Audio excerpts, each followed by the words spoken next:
আসসালামু আলাইকুম সবাইকে। কি অবস্থা সবার? আশা করছি তোমরা সবাই ভালো আছো, সুস্থ আছো। আমি মাহাদি হাসান, পড়াশোনা করতেছি রাজশাহী ইউনিভার্সিটিতে আইন বিভাগে। ভাইয়া, এইচএসসি তো শেষ। এখন? এখন তো সামনে রেজাল্ট দিবে। আলহামদুলিল্লাহ জিপিএ 5 ও পাবো। তারপর? তারপর তোমাদের বসতে হবে অ্যাডমিশন টেস্টে। এখন জীবনের সবচেয়ে গুরুত্বপূর্ণ একটা স্টেজ হচ্ছে অ্যাডমিশন। এখন যারা ভার্সিটিতে পড়তে চায়, যারা স্বপ্নটা দেখে, তাদের জন্য অবশ্যই গুরুত্বপূর্ণ একটা সেক্টর। এবং যারা তোমরা ভার্সিটিতে পড়তে চাও না অথবা অন্য কোনো প্ল্যান আছে, তাদেরকে বাদে বলছি। যারা অ্যাডমিশনটা দিবা তাদেরকে বলছি। সেটা হচ্ছে ভাইয়া, এখন তোমাদের কি করণীয়? এখন তোমরা কি করবা? পরীক্ষা তো এখন শেষ। এখন কি রিল্যাক্স ট্যুরে যাবো ভাইয়া? না ভাইয়া, ট্যুরে তো যাবাই অবশ্যই, যেহেতু তোমার একটা অনেক বড় একটা স্তর তুমি পার করে আসছো, এইচএসসি পরীক্ষা দিছো। এখন তোমাদের একটু রিফ্রেশমেন্টের দরকার আছে। রিফ্রেশমেন্টের পরে তোমার করণীয় কি? এখন তোমার করণীয় হচ্ছে একটু অ্যাডমিশন নিয়ে ভাবা, চিন্তা করা। কি করা? অ্যাডমিশন নিয়ে ভাবা, চিন্তা করা। এখন এই অ্যাডমিশনে তোমাদেরকে আগেই বলে রাখি, অ্যাডমিশনে যদি আমরা চিন্তা করতে যাই, সর্বপ্রথমে আমাদের কিছু স্বপ্ন চলে আসে। আমাদের অনেকেরই স্বপ্ন থাকে যে সর্বোচ্চ অথবা কি, যে আমরা ভালো একটা ইনস্টিটিউশনে আমরা যাতে অ্যাডমিশন নিতে পারি। যেমন তোমাদের যারা মানবিক আছো, কি আছো? মানবিকে আছো, তারা দেখো কি, আমি ভাইয়া ঢাবিতে আমার একটা যদি সিট হইতো। তারপর হচ্ছে যারা অমানবিক আছো, যারা বিজ্ঞান অথবা বিজনেস স্টাডিজ আছো, তারা অন্য অন্য জিনিস দেখো। অনেকে দেখতে পারে আইবিএ, অনেকে দেখতে পারে বুয়েট, কুয়েট, মেডিকেল দেখতে পারে। এখন এই স্বপ্নগুলোর মূল ফ্যাক্টরটা কোথায়? এই মূল ফ্যাক্টরটা সম্পূর্ণ তোমাদের কি, এই প্রিপারেশন স্টেজ। এখন এই অ্যাডমিশন প্রিপারেশন স্টেজে তোমাদের কি করণীয়, সেগুলো নিয়ে আমরা আজকে একটু কথা বলার জন্য আসলাম। এখন আমি যেহেতু মানবিকের ইনস্ট্রাক্টর এবং মানবিক নিয়ে একটু কথা বলবো, এবং যারা অমানবিক, যারা বিভাগ পরিবর্তন করে তোমরা পরীক্ষা দিতে আসবে, তাদের জন্য কি বলবো। এখন দেখো, আমাদের ঢাবিতে আমরা একটা টাইটেল দিলাম যে আমি কিভাবে ঢাবি প্লাস বিউপি সহ চাঁদ সহ রাজশাহী বিশ্ববিদ্যালয়ে চতুর্থ হলাম।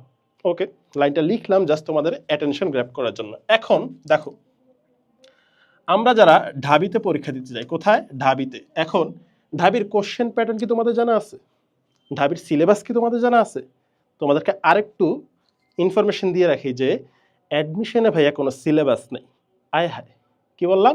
অ্যাডমিশনে কি নেই? কোনো সিলেবাস নেই। তাহলে করণীয় কি আমার?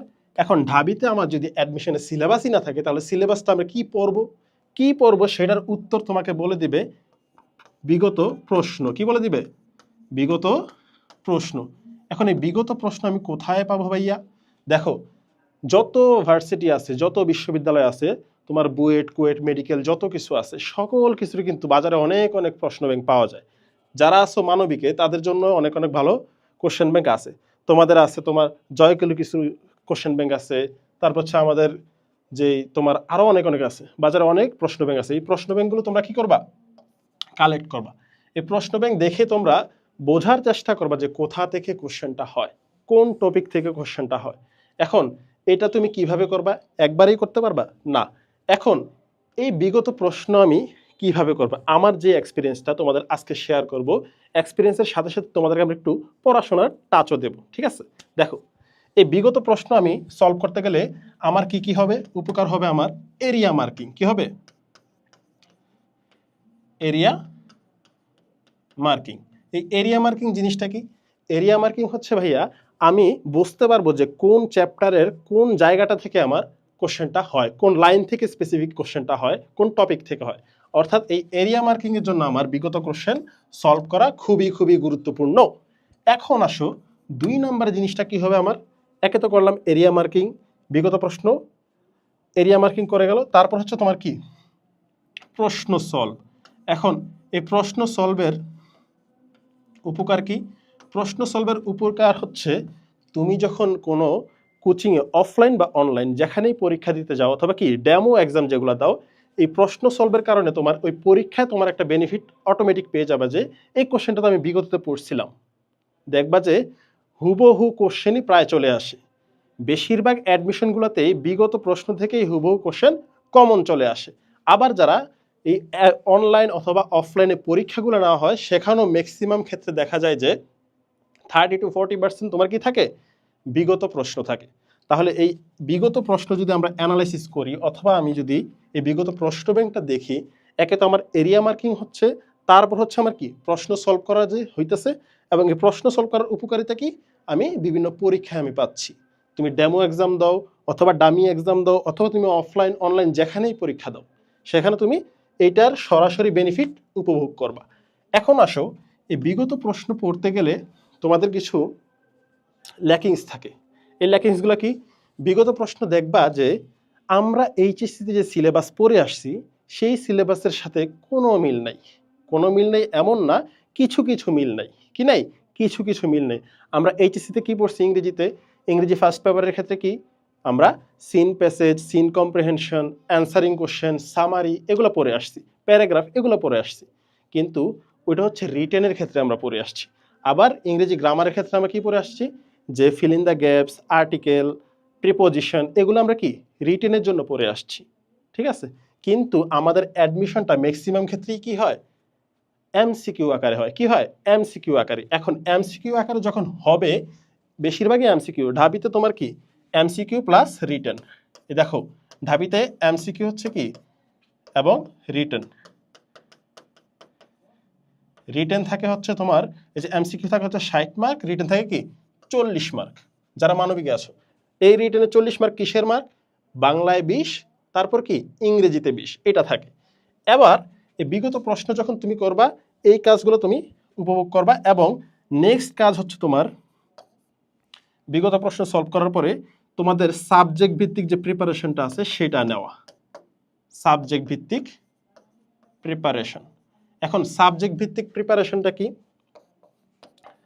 যেমন তোমরা মানবিকে আসো, মানবিকে আমার কয়টা সাবজেক্ট পড়তে হয়? আমার অ্যাডমিশনের জন্য যেই সাবজেক্টগুলোর উপর দরকার সেগুলো হচ্ছে, এক হচ্ছে আমার বাংলা, 2 আমার ইংরেজি, 3 হচ্ছে আমার জিকে। কি? জিকে, তার মানে কি জেনারেল নলেজ। এখন এই বাংলাতে আবার কয়েকটা ধাপ আছে। কয়টা আছে? আচ্ছা, এই ধাপটা আমরা একটু পরের স্লাইডে যাচ্ছি। দেখো, অ্যাডমিশনে আমার কয়টা সাবজেক্ট পড়তে হয়? Bangla, English, GK. যারা মানবিকে আসো অথবা যারা বিভাগ পরিবর্তন করে আসবা তাদের জন্য 3টা, বাংলা, ইংলিশ, জিকে। এবার এই জিকে জিনিসটা হচ্ছে জেনারেল নলেজ। এখন এর মধ্যে তোমার কি চলে? মৌলিক যে বিষয়াবলী আছে সেগুলো কি অন্তর্ভুক্ত হবে। তুমি ইন্টার যে পৌরনীতি পড়ছো, ইতিহাস পড়ছো, সমাজকর্ম পড়ছো, সমাজ বিজ্ঞান পড়ছো, এই সবগুলা কি সেখান থেকে তোমার কি মৌলিক বিষয়াবলী আসবে। ভূগোল পড়ছো, সে ভূগোল থেকেও কি কোশ্চেন আসবে। ঠিক আছে? এখন এই অ্যাডমিশন ক্ষেত্রে এই জিনিসগুলো তোমার খুবই খুবই ইম্পর্টেন্ট। এটা হচ্ছে তোমার সাবজেক্ট ভিত্তিক প্রিপারেশন। দেন হচ্ছে তোমার করণীয়, হচ্ছে যে করণীয়টা ছিল আমি যেটা করছি, দেখো বিগত প্রশ্ন অ্যানালাইসিস অথবা প্রশ্ন সলভ, তারপর হচ্ছে সাবজেক্ট ভিত্তিক প্রিপারেশন। যেখানে আমার ল্যাকিংস আছে সেই ল্যাকিংসগুলো আমি কি করলাম? দূর করলাম। আমার অ্যাডমিশন জন্য আমি নিজে বলতেছি। দেখো, তারপর হচ্ছে এই যে সাবজেক্ট ভিত্তিক প্রিপারেশন নিচ্ছ, কোথায় নিচ্ছ? অবশ্যই তুমি একটা কোনো কোচিং সেন্টারে ভর্তি হইছো, অথবা যদি কোচিং সেন্টারে নাও ভর্তি হও, অনলাইনে কোনো কোর্স করতেছো, সেই কোর্সের মধ্যে তোমার সাবজেক্ট ভিত্তিক প্রিপারেশনটা নিচ্ছ। শুধু সাবজেক্ট ভিত্তিক প্রিপারেশন নিলে তো হবে না ভাইয়া, প্রিপারেশন তো সবাই নেয়, তাই না? বইয়ে তো কালো লেখা আছেই, সবাই সেম পড়াই পড়তেছে, সেম কি আসে পরীক্ষায় কোশ্চেন আসে, কিন্তু একজনে পারে আরেকজনে পারে না। কেন হয়? কারণ হচ্ছে ভাইয়া প্রপার প্র্যাকটিসের অভাব। কিসের অভাব? প্রপার প্র্যাকটিসের অভাব। এখন এই সাবজেক্ট ভিত্তিক প্রিপারেশনের পাশাপাশি তোমাকে প্রচুর এক্সাম দিতে হবে। কি করতে হবে? প্রচুর এক্সামও দিতে হবে। এখন এই প্রচুর যখন এক্সাম দিতে যাবা, তুমি প্রিপারেশন মাত্র শুরু করছো, এখনই এক্সাম? হ্যাঁ ভাইয়া, এখনই এক্সাম। তোমরা বলতে পারো আমি রিভিশন দিব কখন? শোনো, অ্যাডমিশনে রিভিশন বলে কোনো টার্মই নেই। তুমি যা পড়তেছো তাই রিভিশন। আজকে যা পড়তেছো, একটু পরে যেটা নিয়ে ভাবতেছো সেটাই রিভিশন। ক্লিয়ার? অর্থাৎ তুমি আজকের পড়া আর সামনের দিনের জন্য রেখে দিবা, এটা করলে তুমি চরম ভোগান্তিতে পড়বা। ঠিক আছে? এখন এই প্রচুর এক্সাম দিতে হবে। এক্সাম দিলে আমার ল্যাকিংসগুলো ধরা পড়বে, যে আমি কোথায় ভুল করতেছি, আমার কোথায় আরেকটু ভালো করে পড়া উচিত, আমার কোন অবজেক্টিভটা কনফিউশন লাগতেছে, এখানে এটা হবে না ওটা হবে, ক নাকি খ। দেখো 4টা অপশনের মধ্যে বেশিরভাগই তোমার কনফিউশন থাকে হচ্ছে 2টা নিয়ে, যে এটা নাকি এটা, এ নাকি বি। এই 2টা কনফিউশনের মধ্যে যারাই ভালো করতে পারে, যারা ভালো উত্তরটা দিতে পারে, সঠিক উত্তরটা দিতে পারে, তাদেরই চান্সটা হয়। আর যাদের দিতে পারে না তারা কি পিছিয়ে পড়ে। এখন আমি চাই না তোমরা পিছিয়ে পড়ো, আমি চাই তোমরা প্রচুর সলভ করো, প্রবলেম সলভ করো, প্রবলেম সলভ করা হচ্ছে, অনেকে দেখবা যে প্রচুর এক্সাম দিতে যায় অথবা অনলাইন অফলাইন কোচিংয়ে যে ভর্তি মানে পরীক্ষাগুলো হয়, কোচিংয়ে সাপ্তাহিক যে তোমার পড়ানোর একটা থাকে, শিডিউল থাকে, এই সপ্তাহে তোমার 3টা সাবজেক্ট পড়ানোর পরেই কি করা হয়, যে সাপ্তাহিক একটা এক্সাম নেওয়া হয়। এই এক্সামে দেখবা যে তুমি পরীক্ষা দিয়ে কিছুই পারতেছো না, আবার অর্ধেক পারতেছো, আবার অর্ধেক পারতেছো না। এখানে তোমার মনোবল হারানো যাবে না, ঠিক আছে? এটা ভুলেও করা যাবে না। আমি এটা করি নাই। তোমাকে কিছুটা মনে করো যে ডিলিউশনালি কনফিডেন্ট থাকতে হবে। কেন কনফিডেন্ট থাকতে হবে?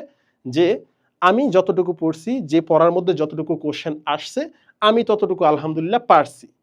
কিন্তু যেটা আসে নাই সেটা আমি পড়ি নাই। আমি পড়লে অবশ্যই পারতাম। এজন্যই তো এক্সাম দেওয়া। বারবার এক্সাম দেবো কেন? ভুল করার জন্য। এই ভুল থেকে আমি শিক্ষা নিব, যাতে মেইন পরীক্ষা আমি ভালো করতে পারি। এখন আসো, তাহলে কি হতাশ হওয়া যাবে না। এখন প্রচুর এক্সাম দিতে গেলে তোমার কি করতে হবে? যে মানসিকভাবে শক্ত থাকতে হবে, যে আমি কম নাম্বার পাইতেই পারি। আমি এই টপিকটা যদি ভালো মতো পড়ে আবার এক্সাম দিই, তাহলে এখানে আমি আরো ভালো করব। এবার আসো, প্রচুর এক্সাম দিতে যাওয়ার পরে তারপরে তোমার যদি কোনো কিছু ল্যাকিংস থাকে, সবগুলো সাবজেক্ট ভিত্তিক প্রিপারেশন নেওয়ার পরও কিছু টপিক থাকে যেগুলো থেকে কোশ্চেন আসলে তোমার একটু কনফিউশন থাকে, যে অথবা এই টপিকটা তোমার কাছে একটু কঠিন মনে হয়, ঠিক আছে? যেই টপিকগুলো তোমার একটু কঠিন মনে হয়, যে মনে থাকতেছে না, সেইগুলো হচ্ছে তোমার আলাদা করে মার্ক করা। কি করা? আলাদা করে মার্ক করা। আমি এটা করতাম। দেখো, আমি যখন সাবজেক্ট ভিত্তিক প্রিপারেশন নেই, সেটা বাংলা হোক, ইংরেজি হোক, জিকে হোক, যেই টপিকটা আমার একটু বেশি সময় দেওয়া লাগতো, অথবা এই টপিকটা আমার আবার দেখা লাগবে এরকম কিছু লাগতো, যেটা মনে থাকতেছে না, আমি সেটা কি করতাম? টুক করে লাল কালি অথবা নীল কালি দিয়ে দাগি দিয়ে দিতাম, যে স্টার মার্ক দিয়ে রাখতাম, যেটা আমার আবার দেখতে হবে, অথবা গোল মার্ক করে রাখতাম। তাহলে কি করতো? যে যেগুলো দাগ দেওয়া নাই, আমি যখন পরবর্তীতে যখন শেষ হয়ে যাবে রিভিশন দিতে যাব, আবার দেখো রিভিশনের টাইমটা কখন আসছে, যে সম্পূর্ণ প্রিপারেশন আমি মোটামুটি গোছায় আনছি তখন, ঠিক আছে? যে আমি রিভিশন দিতে যাব, যে এখন আমার কোনটা পড়তে হবে, তাহলে ওই যে দাগ দিয়ে রাখছি, তাহলে আমার জন্য ইজি হলো যে বের করে নেওয়া, যে কোনটা আমি একটু বেশি সময় দেওয়া লাগবে, অথবা কোনটা আমার একটু কম পড়া আছে, অথবা কোনটা আমি ভুলে যাই। সেই জিনিসগুলো হচ্ছে আমি লাল কালি অথবা কি নীল কালি দিয়ে স্টার মার্ক দিয়ে রাখতাম, যে এটা আমার পড়তে হবে, ঠিক আছে? তাহলে এই আলাদা করে মার্ক করা কেন হচ্ছে? যে যাতে আমি কম সময়ে রিভিশনটা দিতে পারি। কারণ হচ্ছে যেগুলো আমি মার্ক করি নাই, আমি যখন শুরুতে পড়ছিলাম তখন পারতেছিলাম, তার মানে আমি পরীক্ষার হলেও পারবো, এই বিশ্বাসটা আমার মধ্যে ছিল। এই বিশ্বাসটা তোমার মধ্যেও থাকতে হবে। যদি এই বিশ্বাসটা রাখতে পারো যে এখন আমি পারতেছি, যেমন বাংলা অনুপম কোন গল্পের চরিত্র? সবাই পারবা। কোনটা? অপরিচিতা। তাহলে এই অপরিচিতা গল্পের চরিত্র কে লিখছে? রবীন্দ্রনাথ ঠাকুর। এগুলো তোমরা কি ইজিলি পারবা। তাহলে এখন পারতেছো মানে কি পরীক্ষার হলেও পারবা। তাহলে এরকম জিনিস, এটা তো রিভিশন দেওয়ার দরকার নাই, তাই না? এটা তো তুমি কি প্রশ্ন দেখলেই পারবা। যেটা তোমার রিভিশন দেওয়া দরকার, যে আলাদা করে যে পরবর্তীতে যেটা মার্ক করছো সেই জিনিসটা। ক্লিয়ার? তাহলে এই হচ্ছে তোমার কয়েকটা স্ট্র্যাটেজি। এখন স্বাভাবিকভাবেই পড়া সবাই পড়বে, যেহেতু সিলেবাস নাই ভাইয়া। তাহলে তোমাকে একদম শান্ত মাথায় একজন স্ট্র্যাটেজিস্ট হতে হবে, এবং তোমাকে কনফিডেন্ট হারানো যাবে না।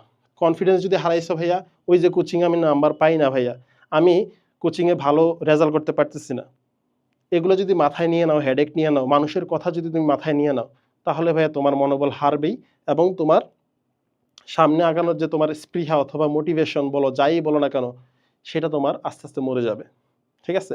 সেটা যাতে না হয়, এজন্য তোমাকে বলছি যে ধাপে ধাপে আগাইতে হবে। এখন এই ধাপে ধাপের মধ্যে আমি জাস্ট আমার পার্সোনাল এক্সপিরিয়েন্সটা বললাম। এখন প্রিপারেশন যদি তুমি একা নিয়ে থাকো, তুমি এই ধাপে আগাইতে পারো। আবার আরেকটা প্রিপারেশন হচ্ছে অ্যাডমিশন কোচিংয়ে ভর্তি হওয়া। কোথায়? অ্যাডমিশন কোচিংয়ে ভর্তি হওয়া, অথবা কোনো অনলাইন কোর্স করা। যদি আমি 2021 সালে মানে অ্যাডমিশন শুরু করি, যে প্রিপারেশনটা, তখন আমি একটা কোচিংয়ে অফলাইনে ভর্তি হয়েছিলাম। সেখানে হচ্ছে যে আমাদের শিট ভিত্তিক পড়ানো হইতো, যে একটা শিট মানে এক সপ্তাহের মধ্যে একটা শিট, একদিন ক্লাস হইতো, এই একদিনই কি একটা শিট সম্পূর্ণ কাভার করে দেওয়া হইতো। সেটা হোক বাংলার জন্য, হোক জিকের জন্য, হোক ইংলিশের জন্য, ঠিক আছে? তাহলে ওই একটা শিট একটা ক্লাসে অনেক স্টুডেন্টের মধ্যে তখন পড়তে হইতো, ঠিক আছে? যখন টিচার পড়াইতো যে শিটটা, ওই শিটটা আমরা পাইলে কি করতাম যে একবার দেখে যেতাম, তারপর টিচার যেটা বলতো এবং যেটা নোট করতাম আমরা এবং শিটের সাথে মিলাইতাম, সেই ক্ষেত্রে হচ্ছে আমাদের প্রিপারেশনটা সেভাবে হয়ে যেত। তো অর্থাৎ আমার কোচিংয়ে ভর্তি হইলে যেই প্রসিজারটা আগায় সেটা হচ্ছে শিট ভিত্তিক। কি ভিত্তিক? শিট ভিত্তিক। এখন এই শিট ভিত্তিক প্রিপারেশনটা কি হয়? এই শিট ভিত্তিক প্রতি সপ্তাহে তুমি 3টা শিট পাবা মানবিকের স্টুডেন্ট যারা আছো। একটা হচ্ছে বাংলার, একটা হচ্ছে ইংরেজির, একটা হচ্ছে কি সাধারণ জ্ঞানের। এখন এই শিট ভিত্তিক এক সপ্তাহে তোমার এই 3টা শিট শেষ করতে হবে। এই 3টা শিট শেষ করা অনেকে পারে, অনেকে পারে না, অনেকের ঘাটতি থেকে যায়। ঠিক আছে? এখন এই শিটটা কিভাবে শেষ করতাম? এই শিটটা আমি শেষ করতাম হচ্ছে সর্বপ্রথমে যে বড় বড় লেখাগুলো আছে না টপিক ভিত্তিক, এই লেখাগুলো আমি স্কিপই করতাম। কেন স্কিপ করতাম? সেটার বিষয় হচ্ছে এই লেখাগুলোর গল্প আমরা ক্লাসে পাবো। যে টিচার আছে, যিনি টিচার যে ক্লাস নেবেন, ক্লাসে তিনি এই ব্যাখ্যা বর্ণনা যত কিছু করা লাগে তিনি সব করে দিবেন, এই বিশ্বাসটা আমার ছিল। ঠিক আছে? আমি কি করতাম শিটটা পাওয়ার পরে আমি করতাম হচ্ছে যে এই শিটের মধ্যে যত কোশ্চেন আছে, এই শিটের মধ্যে যত বিগত কোশ্চেন আছে, সেই বিগত কোশ্চেনগুলো সলভ করা। অর্থাৎ তোমরা যদি প্রথম স্ট্র্যাটেজিটা পছন্দ না হয় এটা করতে পারো। আমি জাস্ট এই বিগত কোশ্চেনগুলো পরীক্ষার রেজাল্টের আগে জাস্ট কোশ্চেন প্যাটার্নটা দেখছিলাম, প্রশ্ন ব্যাংকটা উল্টাইছিলাম, দেখছিলাম, কিছু কিছু সলভও করছিলাম। ঠিক আছে? তাহলে এইটা হচ্ছে একটা ফর্মুলা, এটা হচ্ছে আরেকটা ফর্মুলা। এখন এই ক্ষেত্রে আমি কোচিংয়ে যখন পড়ছি তখন আমি কি করতাম? এই কোচিং হচ্ছে শিটের যে কোশ্চেনগুলো ছিল, প্রশ্নগুলো ছিল, এই প্রশ্নগুলো আমি আগে সলভ করতাম। সলভ করার প্রেক্ষিতে কি হইতো?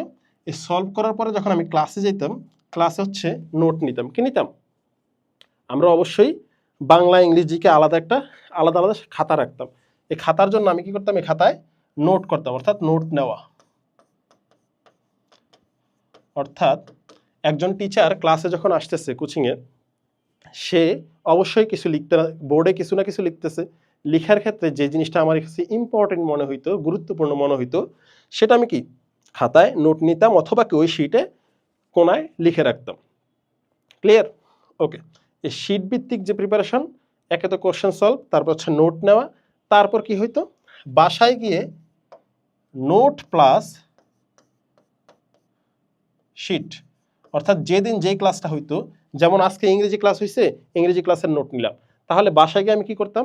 এই ইংরেজি ক্লাসের নোট এবং শিটটা নিয়ে সন্ধ্যার মধ্যে বসে যেতাম। এই সন্ধ্যাবেলা বসে আমি চেষ্টা করতাম, আমি নিজেকে ডেডলাইন দিতাম, টাইম ডেডলাইন। এই টাইম ডেডলাইনটা খুবই গুরুত্বপূর্ণ, টাইমের তোমার কি ইউটিলাইজ করাটা। এই সময় আমি নিজেকে বেঁধে দিতাম 3 ঘন্টা। কয় ঘন্টা?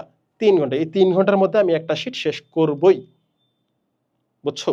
এরকম ডিটারমিনেশন নিয়ে শুরু করছিলাম। অর্থাৎ সন্ধ্যার দিকে নোট এবং শিট নিয়ে পড়তে বসা। তখন হচ্ছে এই নোট প্লাস শিট যখন কম্বিনেশন আমি পড়াটা করতাম, তাহলে আমার কিন্তু দেখো আগে কোশ্চেন একবার দেখা আছে, মোটামুটি সলভ করা আছে। আবার সেখানেও কি করতাম? কোশ্চেন সলভ করতে গেলে ওই যে আলাদা করে মার্ক করে রাখতাম, যে আমি এই জিনিসটা বুঝি নাই, বেশিরভাগ ক্ষেত্রে কি হইতো দেখো, ইংরেজি ক্ষেত্রে বলি যে ইংলিশ শিট পাইতাম, আমি খুবই মজা পাইতাম ইংলিশ শিটটা দেখলেই আমার মনে হইতো যে আমার তো বেসিক মোটামুটি স্ট্রং আছে। যে আমার কলেজে ছিলাম, আমরা যখন এনডিসিতে ছিলাম, আমাদের ইংরেজিতে খুব ভালোভাবে ফোকাস করা হইতো, আমাদের বেসিকটা স্ট্রং করে দেওয়া হইতো। আমরা আসিফ স্যারের কথা বলি, আমরা স্বপন হালদার স্যারের কথা বলি, তো ইংরেজির জন্য। তারপর হচ্ছে আমাদের সুভাষিস স্যারের কথা বলি। তো ওনারা আমাদের যে বেসিকটা ছিল সেটা মোটামুটি ফাউন্ডেশনটা তৈরি করে দিছিল। ঠিক আছে? সেই ক্ষেত্রে আমি ইংলিশ শিটটা পাইলে কি করতাম? সে ইংলিশ শিটের মধ্যে আমি যেগুলো পারতাম না অথবা বুঝতাম না, আমার নলেজের বাইরে, সেগুলো হচ্ছে আমি আলাদা করে কি করতাম? মার্ক করতাম। এই মার্ক করার পরে যেই দিন সেই টিচার আমাকে ক্লাস নিবে, ওই টিচারকে ক্লাসের শেষে হোক, 5 মিনিট হোক, 10 মিনিট হোক, যখনই, মাঝে মাঝে সময় পাইতাম, মাঝে মাঝে সুযোগ পাইতাম না, এরকম যখনই সুযোগ পাইতাম তখন দেখাইতাম যে ভাইয়া, আমরা ভাইয়া বলতাম যে ভাইয়া এই জিনিসটা আমি বুঝি নাই, এই কোশ্চেনটা আমি সলভ করতে গেলে এই নিয়মের মধ্যে আমি সলভ করতে পারতেছি না, এটা কিভাবে উত্তরটা হবে। তাহলে ভাইয়া মোটামুটি আমাকে একটা ব্যাখ্যা দিত, সেই ব্যাখ্যা নিয়ে আমি সন্তুষ্ট থাকতাম। তাহলে এইটা হচ্ছে তোমার প্রসিজার।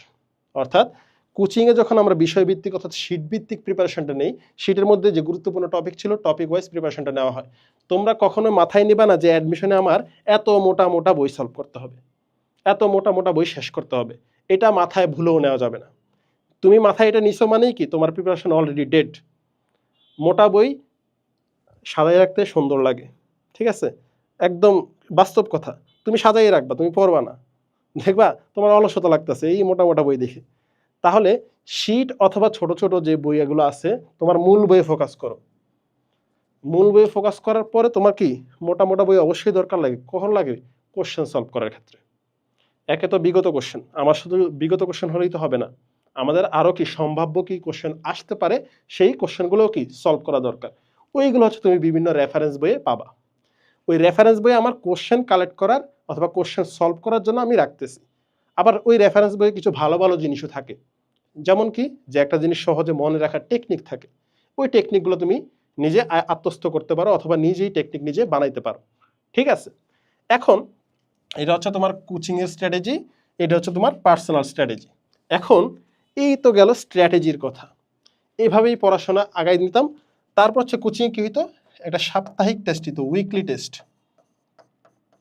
উইকলি টেস্ট, এটা আমার অভিজ্ঞতার কথা বলতেছি, আমরা একটু পরে তোমাকে গাইডলাইন মূল দিব। দেখো এই যে উইকলি টেস্টটা হইতো, এই উইকলি টেস্টের মধ্যে দেখা যাইতো যে আমাদের সপ্তাহে যেই কোশ্চেনগুলো করছে অথবা যেই আমাদের টপিকগুলো পড়ানো হয়েছে এই টপিকগুলো থেকে কোশ্চেন আসতো। তারপর আমাদের ইংরেজির জন্য হইতো তোমার ইংলিশ ফর টুডে অর্থাৎ টেক্সট বুক থেকে পরীক্ষা। তোমরা জানো যে ঢাবিতে টেক্সট বুক থেকে অনেক অনেক কোশ্চেন হয়, হুবহু লাইনও চলে আসে, হুবহু ওয়ার্ড মিনিংও চলে আসে, অ্যাপ্রোপ্রিয়েট প্রিপোজিশন চলে আসে, আবার কবিতার নাম চলে আসে, কবিতার স্ট্যান্জা চলে আসে, ঠিক আছে। এই যে ইংলিশ ফর টুডে মারাত্মক মারাত্মক ইম্পর্টেন্ট, ঠিক আছে। এখন দেখো আমাদের এই উইকলি টেস্টে কিছু কোশ্চেন আমরা সলভ মানে কমন পাইতাম, তারপর হচ্ছে আবার কিছু কোশ্চেন ছিল যে একদমই অপরিচিত, কোথা থেকে আসছে আমরা নিজেও জানি না। আবার এমন টপিক থেকে আসতো যে টপিকটা আমাদের পড়ানো হয়নি। এটা আমাদের কেন করানো হইতো? কারণ পরীক্ষার হলে এমন কিছু হইতে পারে, ঠিক আছে, যে তোমার পড়ার মধ্যেই আসবে এমন না। এটা আমাদের একটা মেন্টাল প্রিপারেশন যে অনাকাঙ্ক্ষিত কোনো কিছু হইতে পারে, এটা তোমাকে একটা মেসেজ দেওয়া। অর্থাৎ আগে থেকেই তোমার যদি এই অভ্যস্ততাটা থাকে তাহলে তোমার মধ্যে প্যানিক হবে না, তোমার প্যানিক অ্যাটাক আসবে না। তুমি হচ্ছে যে ঘাবড়াই যাবে না যে পুরো প্রশ্নটা দেখা যে এটা তো আমি পড়ি নাই, আসে নাই, ঠিক আছে। তাহলে আসে নাই এটা আমি স্কিপ করে পরবর্তীগুলো সলভ করার চেষ্টা করব। তাহলে এই যে প্রিপারেশনটা আসতেছে এই প্রিপারেশনটাও হয়ে যেত। ক্লিয়ার? তাহলে এই উইকলি টেস্টগুলো খুবই খুবই গুরুত্বপূর্ণ। আমি সবসময় ভাইয়া প্রেফার করি যে তোমরা অফলাইনে এক্সাম দাও। তোমরা অফলাইনে এক্সাম দিলে সেই আবহাওয়াটা তুমি বুঝতে পারবা পরীক্ষায় যে আমি কিভাবে কি আমার আগাইতে হবে। ক্লিয়ার? এখন আসো, এখন তোমাদের যাদের অফলাইনে ভর্তি হওয়ার কোনো সুযোগ নাই অথবা যারা একটু ডিস্টেন্স কোনো জায়গায় আছো, যে ঢাকার বাইরে আছো অথবা ঢাকার আশেপাশে আছো, যে জায়গা থেকে তোমার সম্ভব না যে ঢাকাতে এসে কোচিংটা করা, তাহলে তোমার করণীয় কি হবে? তোমার করণীয় হবে অনলাইনে একটা ভালো কোর্স করা। কি করা? অনলাইনে একটা ভালো কোর্সে ভর্তি হওয়া, নিজেকে সেখানেই প্রস্তুত করা অ্যাডমিশনের জন্য অ্যাটলিস্ট, ঠিক আছে। তাহলে এই যে তোমাকে আমি বললাম যে ভাইয়া টপিক ভিত্তিক বিগত প্রশ্ন, সাবজেক্ট ভিত্তিক প্রিপারেশন, প্রচুর এক্সাম, আলাদা করে এরিয়া মার্কিং করা যে কোথা থেকে কোশ্চেনটা হবে, এবং আমার প্রশ্ন সলভের জন্য একটা পরীক্ষার ব্যবস্থা করা, সেগুলো তুমি কোথায় পেয়ে যাবা? পেয়ে যাবা ভাইয়া আমাদের হালকেনস্টাইন বিডি ইউনিট অ্যাডমিশন কোর্স। এই কোর্সটাতে কমেন্ট বক্সে লিঙ্ক দেওয়া আছে, সেই লিঙ্কে তোমরা প্রবেশ করে দেখে নিতে পারো কোর্স ফিচারগুলো। প্রত্যেকটা কোর্সের তুমি আলাদা আলাদা ডেমো ক্লাস পাবা, সেই ডেমো ক্লাসগুলো দেখে তুমি নিজে সিদ্ধান্ত নিতে পারবা যে এই কোর্সটা করলে আমার উপকার হবে নাকি উপকার হবে না। তাহলে কোশ্চেনটা তুমি নিজেকে করবা যে আমার এখানে আমি শিখতেছি কিনা কিছু, যে ডেমো ক্লাসগুলো দেখতেছি আমি বুঝতেছি কিনা, টপিকটা ক্লিয়ার হচ্ছে কিনা, প্রশ্ন আসলে আমি পারতেছি কিনা। এই কোশ্চেনগুলো নিজেকে করো। এই কোশ্চেনগুলো যদি তুমি উত্তর পাও তোমাকে আমি ইনভাইট করব তুমি আমাদের কোর্সে ভর্তি হও। তাহলে সেই কোর্সটা দেখার জন্য তোমাদের ইনভাইট করা হলো, কমেন্ট বক্সে লিঙ্ক দেওয়া আছে, সবাই দেখে নাও। ভালো থাকো, সুস্থ থাকো, অল দ্য বেস্ট।